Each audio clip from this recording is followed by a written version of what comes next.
You follow the instructions. No, I wrote all the instructions. I've already got all that in. Okay, go. All right, failure. Why do everything that we have done all semester has been building towards this moment? Failure. Failure. Yay. Failure. I need to figure out how to make this, because apparently the recordings are pretty crappy when I walk over here. But all right. So failure. Why is it that failure is the important part? We have to know how to identify the loading to be able to figure out the stresses in our situation, because as an engineer, our job is to make sure basically that people don't die. Okay, that's a little oversimplified. But if we're designing something, we have to know what our factor of safety is on this thing that we've designed. And there are many different ways that we do the math to figure out how much room of error do we have. And we're going to look at three different failure criteria for which you have to calculate the stresses according to the loading. That's what we've done all semester. And now today we learn the criteria, the math that we do. The von Mises equivalent stress, three criteria: maximum principal stress, maximum shear stress, and this distortion energy criteria. And so it's just a couple more equations that once we know the stress state, we can then calculate the principal stresses, and then we apply a failure criteria to see what the factor of safety is. So, okay, I should have flipped over to this slide already. I don't like PowerPoint. So now that we know the maximum, when can we predict that a component will fail? What is failure? What does failure look like? Okay, obviously, right. Obviously, if your bridge falls down, okay, that was a failure. But as we saw in part 2, where that bearing failure isn't necessarily something breaking. Failure is going to the yield strength of the material. Ductile material, like I say, that bearing failure or getting to yield doesn't necessarily look like broken. And brittle materials, which we haven't really dealt with, but concrete is one. Chalk is another one. It actually, if you twist it right, chalk does a very nice illustration of the helical shear stress. Like it's this perfect helix shape if you put it under pure shear. But anyway, so brittle materials do fail catastrophically. You can't just sort of break chalk. Either it goes or it doesn't. So that's not really what we're dealing with. And also, a very, very common mechanical engineering scenario is something that's loaded millions and millions of times. A crankshaft, a bridge, these things that undergo cyclic loading. And that's a different beast, and we're not dealing with, or we don't have enough time in this semester to cram that into this semester. We deal with that in machine design if you're a mechanical going on to that, and solid mechanics. What happens with cyclic load? Like, what's different about it? Depends on if you're going from like 0 to 100, or if you're going from -50 to -50, whether you've got alternating tensile and compression. And there's different math that you do to apply different criteria. But so what we're limited to is a single structure with a single loading. Does it get to this static failure? We're not dropping things. We'll learn how to drop things onto other impact and shock. That's 3624. But here, we just put the load on. Does it break? So, again, very simple. If we get to the yield strength, we've got problems. Yield strength, depending on the source that you look at, the FE manual or this course material or how well I've updated some of the homework, you may see sigma capital Y or S capital Y. Yield, both of those mean yield strength. Strength and yield, sigma yield. And instead of just saying, did we get there? If the yield strength is 10,000 and we have some stress state that gives us 9,000, we can do that comparison, or we can make a ratio. It's more useful to make this ratio where we define a factor of safety. Sometimes factor of safety, you'll see FS as the variable, but mostly you'll see a lowercase n for the factor of safety.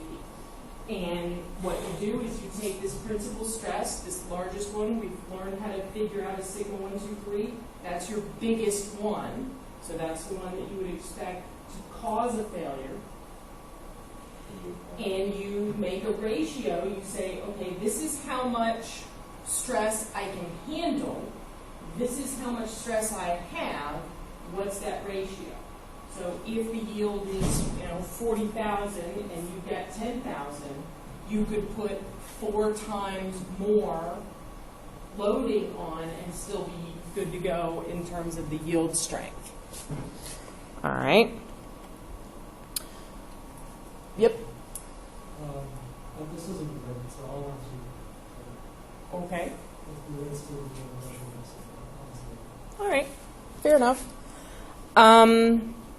So that sigma 1, 2, 3, where we take sigma ABC and change them into sigma 1, 2, 3, I guess unless you're in a submarine, one of them's usually positive, one of them's negative, but you also have to account for if you have compressive stresses. So sigma 3 could be your biggest negative one. So you have to think about it in terms of your worst tensile stress or your worst compressive stress. Would you just use an absolute value for that? Yes. Well, that's why that negative is in there. That your factor of safety is always positive. So if you have plus sigmas, you just divide it. And if you have compressive stress, if you have negative sigmas, you throw that negative in there so that factor of safety is always a positive ratio, always a positive. And so this is the simplest criteria. Just divide the strength of the material by the stress that you've got. Principal stress. You can't take a sigma xy and plug it in here. You have to figure out what the principal stresses are. That's very, very important. You cannot just chunk an arbitrary stress state into these factor of safety equations. You have to find the principal stresses. So you find your principal stresses, you ratio those with the strength of the material. That's the principal stress criteria. That's all there is.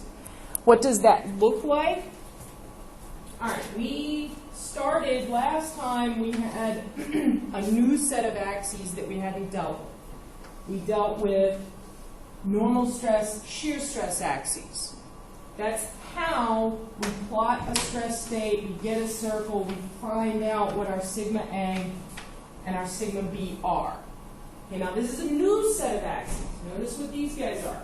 These are your principal stresses. So once we've figured out what our principal stresses are, we then plunk those on a new set of axes to look at the factor of safety. If we plot the boundary of what is the yield strength, and in this case, it's a box, just is my principal stress smaller than my yield strength? So in this case, the yield strength of this material is 40,000 psi, and you just say, am I inside? If I take my principal stress state, which is these two numbers, sigma A, sigma B, and I plot them, if it's 10,000 and 10,000, am I inside the box? Am I safe? and you would have a factor of safety that is actually the proportional distance from the point you have to the boundary. That's a point that I'll make later. But yeah, the G, just like Moore's circle works graphically, that also works graphically. All right, so that's maximum principal stress. It's the simplest. It's also not necessarily really very good, because materials don't necessarily act like this, because, as I said, the shear stress usually is what's actually causing these dislocations and causing deformation and failure. So a better criteria is one where we find our principal stresses, we find our maximum shear stress, and we use a criteria that uses that value instead of the principal stresses. And this guy is called either, you'll see it, maximum shear stress criteria, or you call it the Tresca. Tresca is some person that did mechanics materials work. And so again, why? Because just physically in the matter, it's this shear stress, the dislocations, that cause things to deform and yield and ultimately fail. So instead of using sigma A and sigma B, we use tau max in a formula. And what's the formula? We say, well, okay, how strong is something in shear? So this is a new one. We had just plain old sigma yield a second ago. Now we say, okay, this is our strength in shear. So that means strength, yield strength in shear. It's got that extra S subscript, or a tau yield. And how would that relate back to my regular yield strength, my normal stress yield strength? Let's take the simplest of all cases. Part 1, axial loading. I'm on a plain old bar, and I'm going to pull on it. And I'm going to pull on it with an amount of force that causes me to get to my plain normal yield strength in the material. Okay, so if my yield stress is 40,000, I pull on it with enough force to cause a 40,000 psi stress in it axially. What does that how does that math come out? We say, okay, if we draw more circle for that, well, first of all, what does that stress state look like? It looks like I have sigma x of, if this is 40,000, how much sigma y do I have if I'm pulling on it in only one direction? 0. You have 0. How much shear do I have? 0. Sigma y equals 0. Tau xy equals 0. How do I draw that on Moore's circle? It's this 0 point and the yield strength. And then from doing my Moore's circle process, that's my maximum shear stress that the material experiences. Well, that's going to be half of the material's yield strength. Okay? So if I have that plain old loading case, the biggest shear stress I expect is half that yield strength. Okay? So that's my tau max. That's just saying the same thing. And if I go back to the general definition of a factor of safety, it's the factor of safety times the stress I've got is the yield strength. Factor that around, yield strength in shear over the max stress, but I know that this max stress is half of the axial yield strength. So it's just a little sleight of hand, but that the tensile yield strength over 2 times the max shear gives us a factor of safety. Just a little substitution so that we can use the plain old tensile strength, which is a more commonly tabulated material property, instead of having to go find a shear yield strength. All right? Now, what is this guy going to look like? If both of your principal stresses are positive, that's where we have these different, yep. Oh, okay. That's where we have both principal stresses are positive. We still have sigma C is 0. So what's our maximum principal stress? We do the math, da-da-da-da. Okay, so this yield ends up being this largest principal stress. I don't want to get bogged down too much in the math, but are you kind of with me that it's this value that we want? Okay, so now if I plot that for when sigma A and sigma B are positive, meaning quadrant 1, it's just a constant, so it's a square. Okay. If I then look at when sigma A is big and sigma B is negative, I do the same thing. I say, what is this tau max value? Well, it's the difference of these divided by 2 because it's the radius of the circle. We already defined that this is the yield strength over 2. I equate these two things. So essentially all I'm doing is saying tau max equals tau max. So this half is equal to that half. And then I solve it and I get an equation of a line. Y equals mx plus b. So what's my m in here? Because this is my y-axis and this is my x-axis.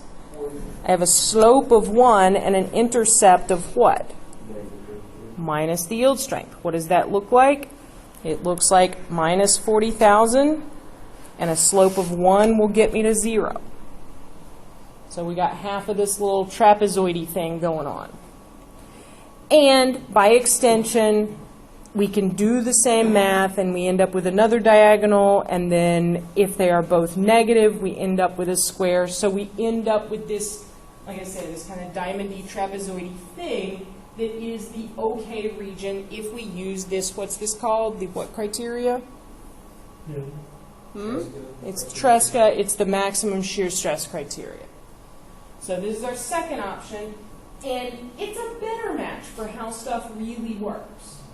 It's a better match because, again, it's this, the diagonal line here actually represents shear loading, and it's, well, I'll get to that in a second. If you the whole square, if you're along that sigma A equals sigma B line, there's a lot of difference in the predicted safe region on those 45-degree lines. So That's the more accurate. it is. It has less safety. It's more accurate, and I guess actually it's even for how stuff really works, it's actually a little too conservative. And the next one is a little more complicated mathematically, and it's an even better fit for how things really pan out. Is that the shape of that? Is that how we will always do it? For this criteria, yeah, it will always be anchored at these 4 points at the yield strength of the material. You connect those 2 dots to the slope of 1, you connect those 2 dots to the slope of 1, and it's square in the other case. And so what are these axes again? What am I plotting? The principal stresses. So I put my principal stress state on there, and if I'm inside that bound, I'm good. If I'm outside that bound, I'm beyond the yield strength of the material. No, I'm beyond the predicted failure envelope if I use this criteria. Now, if you use the square guide, that is saying I'm beyond the yield strength of the material, because for all values of sigma A and sigma B, that criteria limit is the yield strength of the material. Here we have the more conservative in quadrant 1 and quadrant 3. We have those diagonal lines that pulls it down so that there's a smaller region of safe. So that's my second one. That's Tresca or shear stress. And in the MATLAB stuff that you're doing this week, we don't even have you code up the maximum principal stress, I don't think. Or did I change it to include it? No. So this is the one of them that you will code up. And the other one is this distortion energy, or von Mises, and it's even more representative of how stuff really acts. If I take 10,000 specimens and try to break them with different loading scenarios, the data ends up matching this pretty well.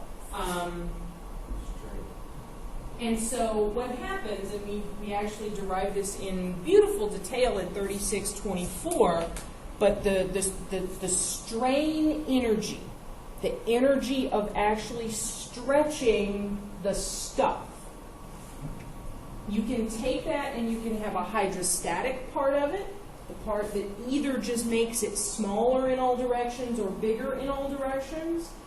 And then there's this stuff that's called deviatoric, which is the portion of it that would make it skew in some direction or deviate from its original shape.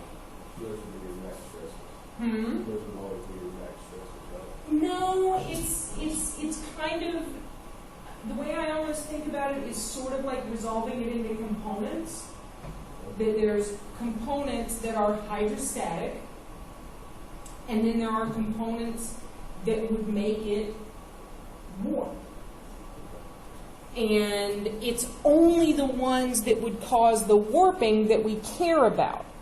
And it's doing this math to get this von Mises equivalent stress that gives you an indicator of the deviatoric portion of any stress state. And that's throwing quite a few words in there.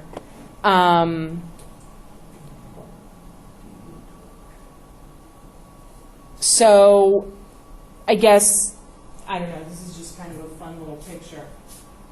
An example of hydrostatic force is taking like regular, McDonald's cups or styrofoam. I guess McDonald's cups aren't styrofoam anymore, but just like a regular coffee cup, and putting them under 3,000 meters of water, which is about 4,000 psi, you get these itty little cups back. They have experienced no deviatoric stress, so they retain their shape. They're just small. So maybe that gives you a better sense of what I mean by this hydrostatic versus deviatoric. Yes, this is entirely hydrostatic. The form has remained unchanged. It's still the shape of a cup. It's just a micro cup now. So, is that like a simulated depth of 3,000 meters on the ocean, or they actually put it under 3,000 meters of the ocean? Because wouldn't the flow of the ocean, like the direction, cause deviatoric stresses? Yes. And I honestly do not know if these, in fact, went in some submersible in the Mariana Trench, or if they put them in an air chamber. I suspect that they put them in an air chamber at 4,000 psi. But I don't know. That could be Jacques Cousteau holding those little cups. I don't know. No. But yeah, so that's your hydrostatic versus deviatoric. And how do we get it? We get just a little bit of scary math, but not really, because you guys know what all these things are, except sigma prime. Sigma prime's the only new guy. What are these guys? How do we do principal stresses? We do all this nonsense, and we do some equations, and we get sigma A and sigma B. What's sigma C? 0. Always 0. In this case, because we're planar. What are these guys? That's just your original arbitrary stress state. So if you've done the math to get your principal stresses, you use this guy. And if you haven't, and you just have an arbitrary stress tape, you can use this guy, it gets you to the same place. Because this equation, kind of embedded, has the math that gets you from here to here. So it's, you know, it's like trying to get to Walmart going out 10th Street or around 264. You still get to Walmart. So what do? We get a factor of safety by taking the tensile yield strength, the same one, and divide it by this guy. It's just a formula. And this, one or the other of them, is what you have to code up into MATLAB to do the math. Still doesn't make sense? Yeah, it makes sense. I was just confused about what to like exactly do. X times Y. I'll figure it out. And so, yeah, if you were geometrically gifted, you could look at that top one and say, ooh, that's going to look like an ellipse if I plot it. And it looks like an ellipse. So that one, if we put all of them on the same, we see that our max principal stress is way out here. We see that the max shear is more conservative. It's a smaller region. And then this guy, it's kind of like Goldilocks, is in the middle, just right, whatever. If CBC wasn't too, it would be an ellipse. Oh, yeah, calculus. True. So, okay, thinking about an example. Where'd my little thing go? All right, so if we have something that is under shear only, what's my sigma x? My sigma x is 0. What's my sigma y? My sigma y is 0. What's my tau? It's 10,000. How do I plot that on to do a Morse circle? It ends up being just this one point and just this point, but then I have to draw a circle, so it ends up that sigma A and sigma B are also equal to 10,000 because it's a circle centered on the origin. All right? So then sigma A plus 10,000, sigma B minus 10,000, sigma A plus 10, sigma B minus 10. What's sigma C? It's 0. So then what do? We reorder those to get our sigma 1, 2, 3 principal stresses. 10, 0, minus 10. But we could already see that tau max was going to end up being 10,000. But going through the process, sigma 1 minus sigma 3, and then we find our von Mises equivalent by using one or the other of them. Either one. If we do the math for the sigma A, sigma B version, that's this. If we do the math for the sigma X, sigma Y, tau XY version, I'm going to flip back and look at this again. What is sigma X? It was 0. No, sigma X was 0. Sigma Y was 0. So what do you only end up with? You only end up with that term. So that's that one. And then this is the sigma A's and sigma B's. But like I said, you still get to Walmart. You still get to 17,231 as this. What is this thing? This is the von Mises equivalent is my sigma prime. And what do I then do to figure out my factor of safety? I divide the tensile strength by these different things. So for maximum principal stress, what do I divide by? I divide by the largest principal stress. For maximum shear stress, what do I divide by? I divide by 2 times the max shear that I found. And for distortion energy, what do I divide by? I divide by this new thing called the von Mises equivalent. And you see that you get different answers. This guy is the biggest. That's the red square, or the least conservative. This guy is the trapezoidy polygony thing. And then this guy is the ellipse. So if I put all of those on there, again, you see graphically, this is my sigma A, sigma B. I plot that as my stress point, or my loading point. And the ratio of that distance to here is what number? It's the number, I guess you guys don't have it, but it's the 2.3. No, this one's the 2.0. This one's the 2.3. And that one's the 4. So those, the ratio of that distance to that distance, there to there. Does that make sense? Okay, so the first one is 2. Yeah, the ratio, because that's in the middle, you can see this grid square. That's halfway to this grid corner. And then the ratio to here is 2.3, and the ratio all the way out here is 4. So the math jives with the geometry. It is scalar multiples. So that's... So that blue polygon is a little conservative. Okay, so all around there's areas that are outside of the polygon. Right. That in here, the criteria disagree. And, yeah, the best fit to, if we were to take lots of data and plot the data, it's going to fall closest to the distortion energy, or von Mises, which is the ellipse. And so this is just kind of a wrap-up that, yeah, the red square is not a good one to use if you're dealing with metals. If you're dealing with chalk or concrete, it actually works pretty well.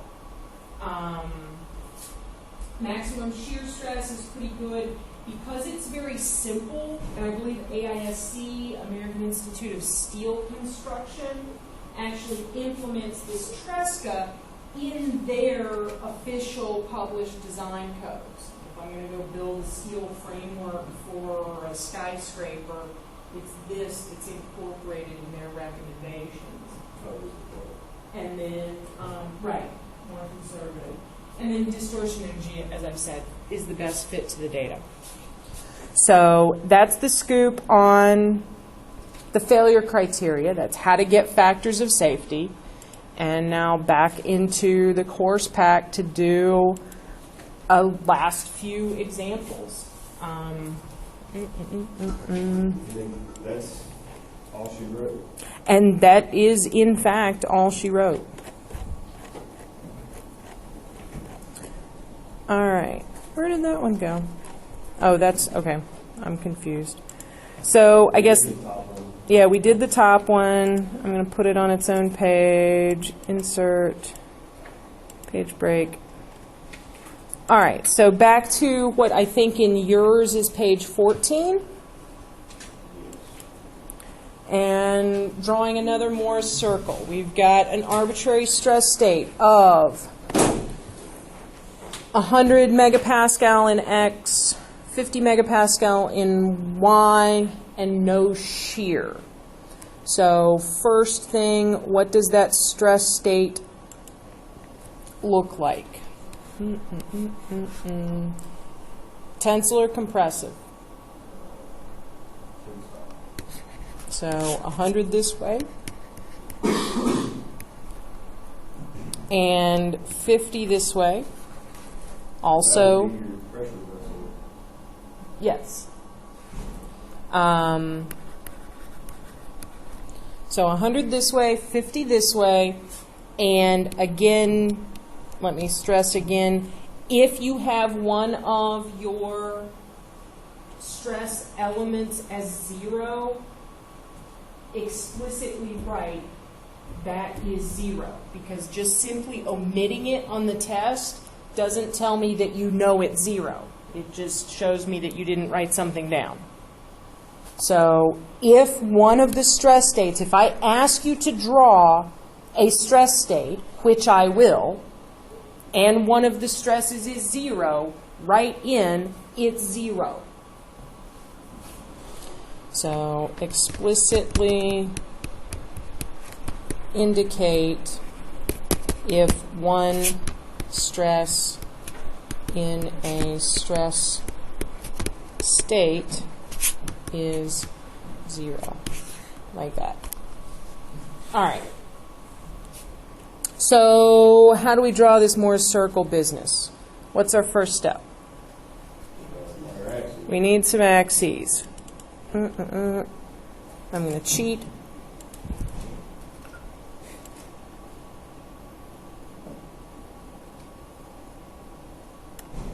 And I can't even get it straight with cheating. All right. So I've got some axes. I know both of my stresses are positive, so I'm going to skew my origin over this way. And what are these two axes? What's my horizontal axis?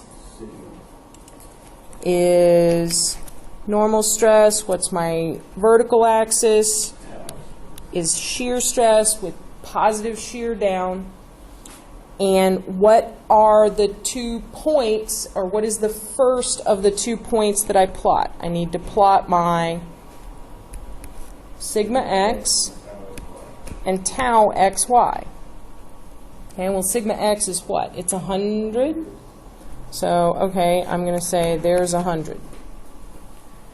Okay, what's the second point that I plot is sigma y and minus shear. Well, that's easy. Minus 0 is still 0. So I need a point at 50 and 0. What's my next step? Draw a line, which is already drawn. I'm going to get clever. So connect the dots. What do you know, or I guess the next step is draw my circle.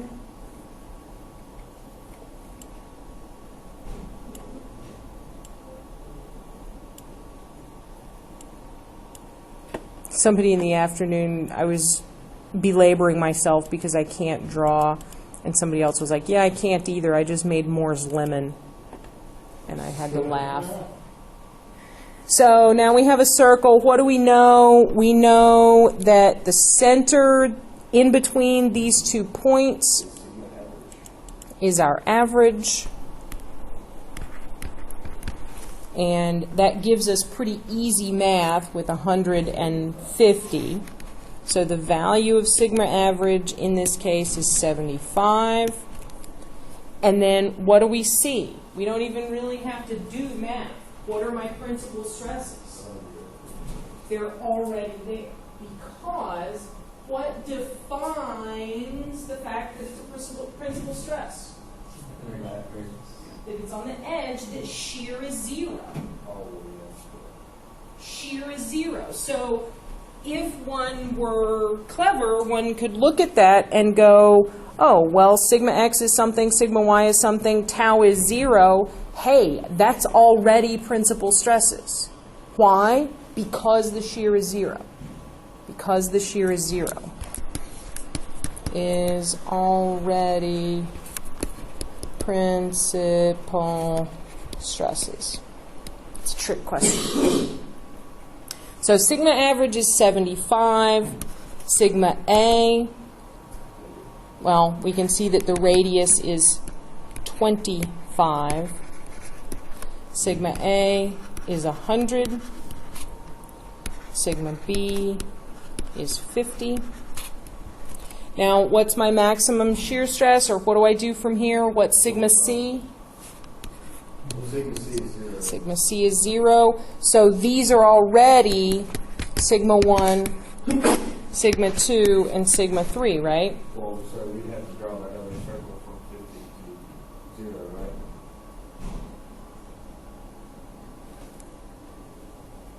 Because don't you have to do that little weird envelope where you draw the... You don't have to draw it.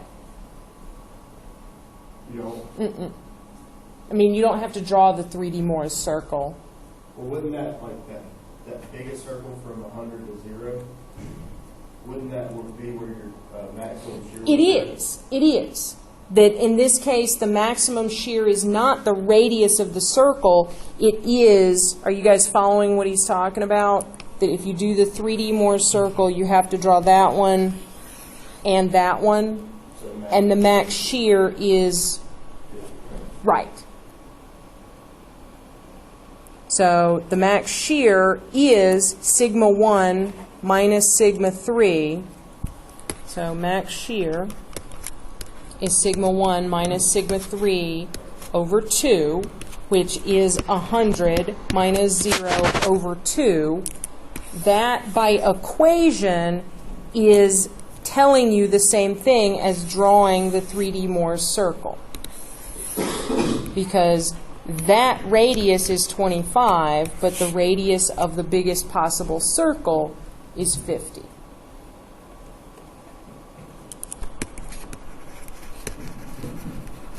So the maximum shear is 50, and then we could use that to go in and apply a failure criteria. All right. So now fast forwarding to, we already kind of talked about and dealt with the stuff on 15. 16 is a lovely summary of all the relevant equations. 617. And I'm actually going to skip that one, and we're going to go to the one that's kind of a front-to-back problem, where we start with a loading scenario, we figure out the stresses, we figure out the principal stresses, and then we figure out the factor of safety. So starting halfway down 18 with this one that's got the pipe loading. So this process that we're about to do from start to finish is an example of the combined loading project. So here we go. This is our first complete problem. You did great. We're there. We are there, before the last day of class even. All right, so we've got a loading scenario. We've got this tube that has an outer diameter of 2 inches and a 1/4 inch wall, and it's on this flange on the wall, and we're going to put 500 pounds hanging off this hook. Draw the Morse circle. What's the critical stress state? If the yield strength is 60,000 psi, oh, there's something that we need. That's our S sub capital Y. Find the factor of safety using max shear and von Mises criteria. All these dimensions are in inches. All right, first thing we got to do is think about the free body diagram, or think about where are the worst case stresses going to happen. This is a cantilever, so it happens at the connection point. So we think this is our critical location. We'll call it point A. And so we're thinking about what are the stress resultants at A. Well, we've got twisting moment. We've got bending moment straight down. And there's shear. Okay, so if you think about what's going on, this guy is twisting along the long axis. It's also bending. And the shear transmits. So if we draw the reactions back here, a section at A, we would have a shear downward that's just the plane 500. We would have a bending moment that would tend to have compression at the bottom and tension at the top. So that's a this way bending moment. And how do I do the math to get that value? Bending moment is which moment arm times the 500?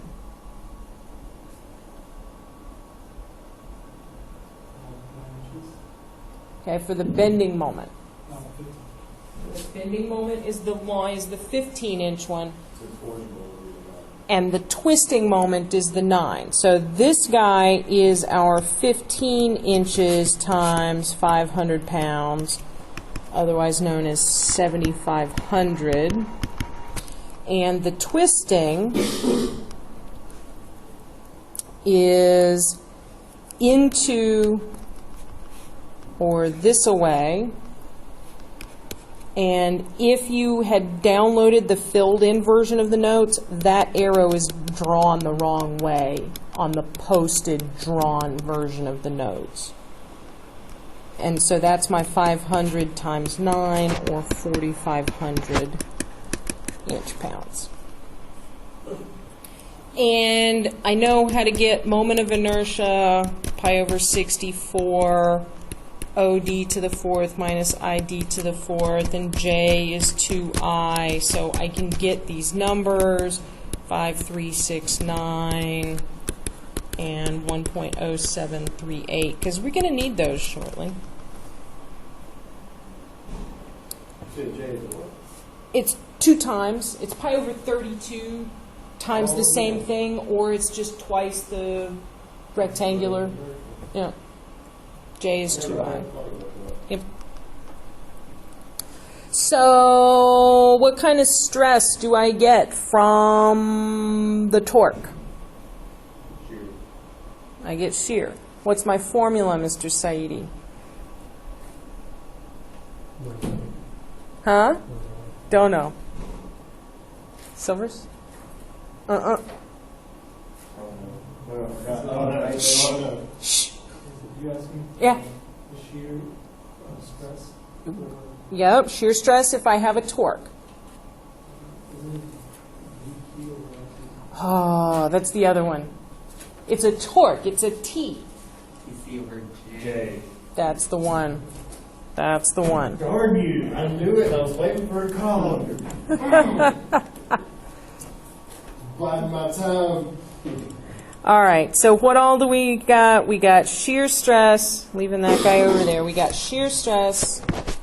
Oh, come on. Give me my pen. So we have shear due to torsion, tau equals TC over J. Our torque is 4,500. What's my C? Outermost diameter would be C is diameter. Oh, 1 inch. It's the distance from the center to the outside. Got So that's the one. So that ends up being 4191 psi. All right, what else we got going on? If we have a bending moment, shh. What kind of stress do I get from a bending moment? tensile? I do. How do I calculate it?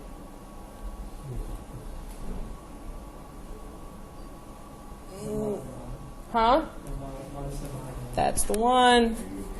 So normal stress due to bending is my minus my over I, but we have a symmetric cross section, so we can just say plus or minus mc over I. All right. So is the C the same?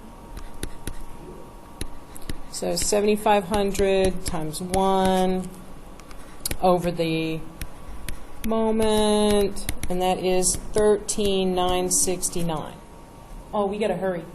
Oh, out of time. You got it. Do y'all have a 10 o'clock? Can we go a couple minutes over to get to the end? Huh? I mean, My an next 11 class is o'clock. dynamics. I hate that class. All right. I'll go a little faster. So what? Okay, so 13,969. What do we got? And what else? What about the shear? That's the. That's for an average value. What's my specific value? He already said it.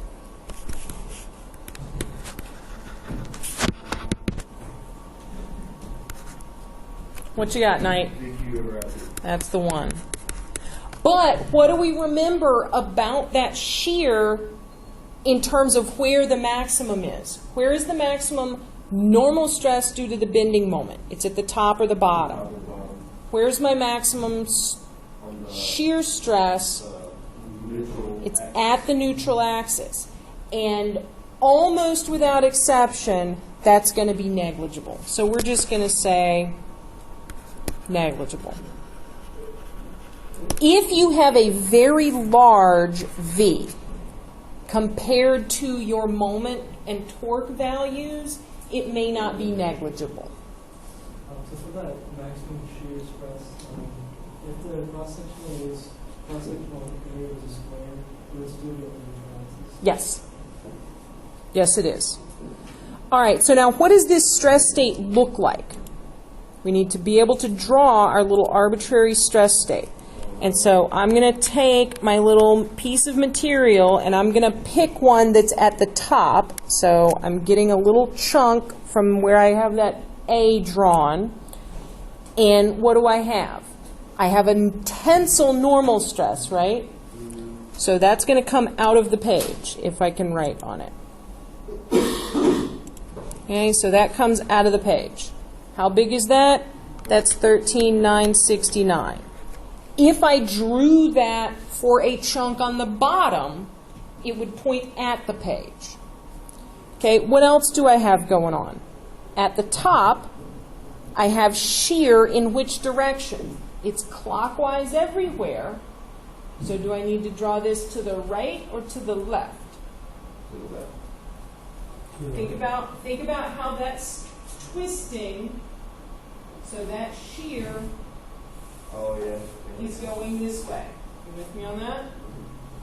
Okay, so on this face, I have a shear this away, which means I also have a shear that away. So why is that a rectangle? What portion of It's just a small, the small It is, I'm going to try and draw it.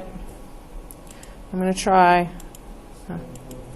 It is as if I were taking a little section of the top there. And so this face, well, where I have that little rusty colored blob there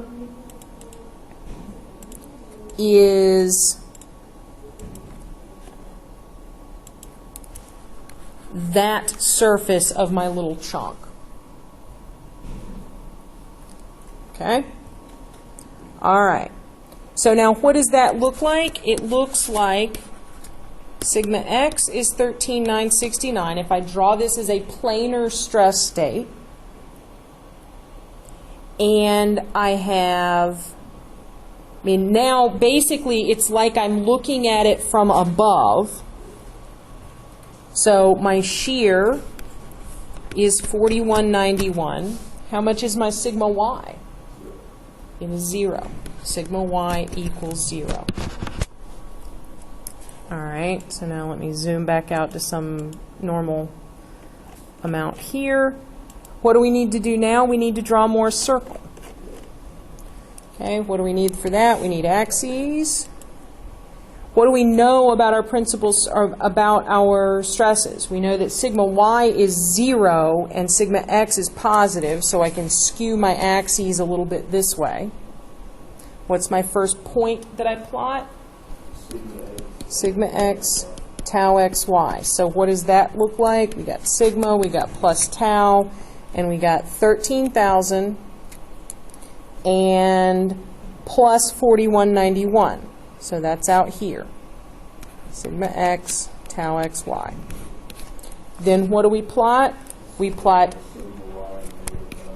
sigma y minus tau xy.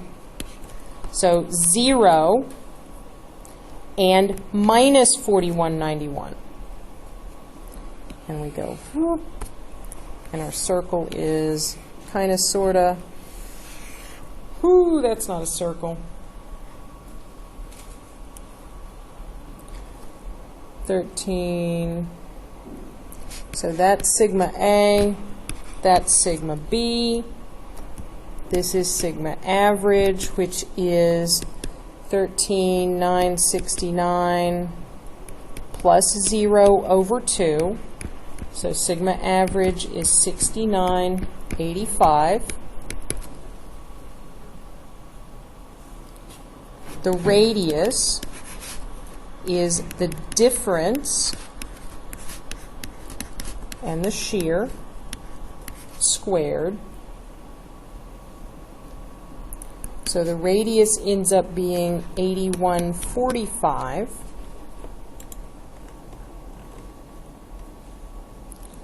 So sigma A is sigma average plus the radius.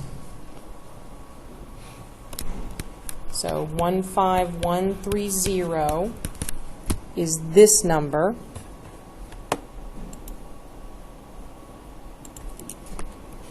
(15130),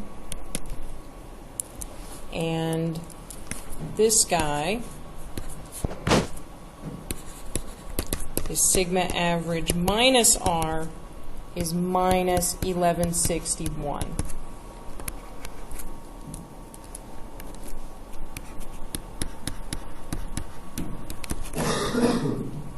Okay, what's sigma C? So sigma 1 is what? Sigma 15,130. Sigma 2 is what? Is 0. Sigma 3 is minus 1161. Almost there. Okay, what's my max shear? Sigma 1 minus sigma 3 over 2. 15130 minus a minus 1161 over 2. Max shear ends up being 8145. What's my max shear stress criteria? Look back on page 16.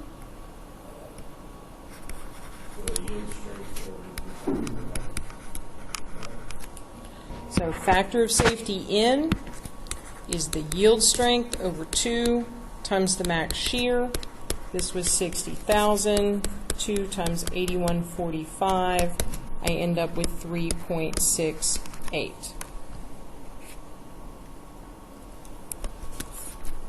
And then the von Mises, or distortion energy, I need my sigma prime,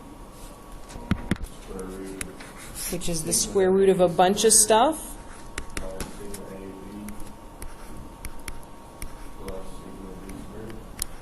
You can use either one. I'm going with this one. But what's my sigma y? My sigma y is 0. So those two go away. So sigma prime is 13,969 squared plus 3 times 4191 squared. Sigma prime is 15743.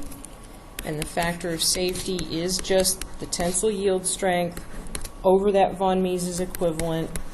60,000 over 15,743 is 3.81. Again, that factor of safety is lower, so it's a little more conservative.